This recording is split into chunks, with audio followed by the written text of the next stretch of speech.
ophethe le bhokisi apha igama lakhe ngutata uMbathane, yindoda yalapha kutyeleke Bende eDutya kweliphondo leMpuma Kapa. Utata uMbathane uye wafumana ishwangusha lokuswelekelwa ngumntwana wakhe sele emdala ke phofu eneminyaka engamashumi 28 ubudala. Ze waxothwa intlaka emlonyeni okanye waphoxwa nguno-undertaker. Uye wathi uba uMbathane, hayi myekeni lo mntana ngoba uno-undertaker uthi uye wafuna imali eyongezelelweyo ukuba asuke apha eDutya edolophini aye kutyeleke Bende ese umntwana wakhe phofu. Uba uMbathane wathi myekeni lo mntana lo, saphani lo mntana. Waveske wafunqula loo bhokisi leyo wahamba naye esithi yena uya kwizithuthi zikawonke-wonke ezibhaki ezisuka apha edolophini eDutya zisingise kutyeleke Bende. Uya kumlayisha phezu kwebhatyi umntanakhe ayomngcwaba ngokwakhe yedwa engekho naloo madoda elali akutyeleke Bende.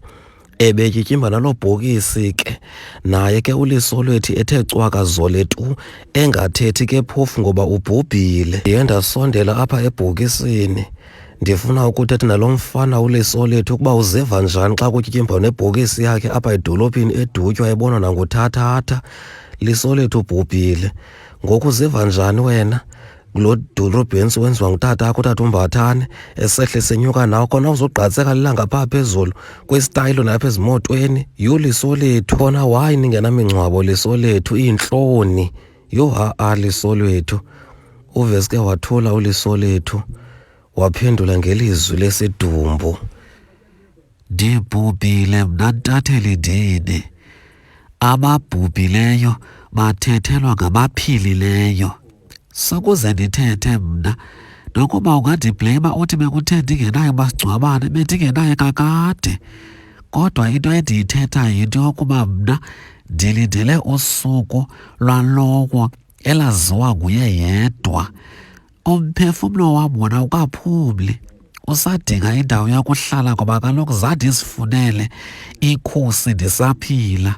Ha ha ha, ayikho inguquko ngapha kwengcwaba mcimbi. Elo ibililizwi lesidumbu uliso lethu unyana kaba uMbathane ethetha ngathi uyazisola. Khandikwazi ukumbuza uba uMbathane ebebile eme ngomsintsila esithi iyandisinda le bhokisi mfana. Ndathi ba uMbathane ubona uHarish noba mhlawumbi imoto ziintloni ezi edolophini eDutya abantu baqe xhonkxosholo babukele wena ba uMbathane. Oyini ba uMbathane? Wathi lo mntwana ongcwatywa ndim lo, anaxesha laloo nto mna. Watsho uba uMbathane eqhubeka nendlela sohlukana ngolo hlobo. Kwiindaba ze-CNBC kuChannel 841 elam igama ndinguNomsunwayiza Ntombi ayithethi.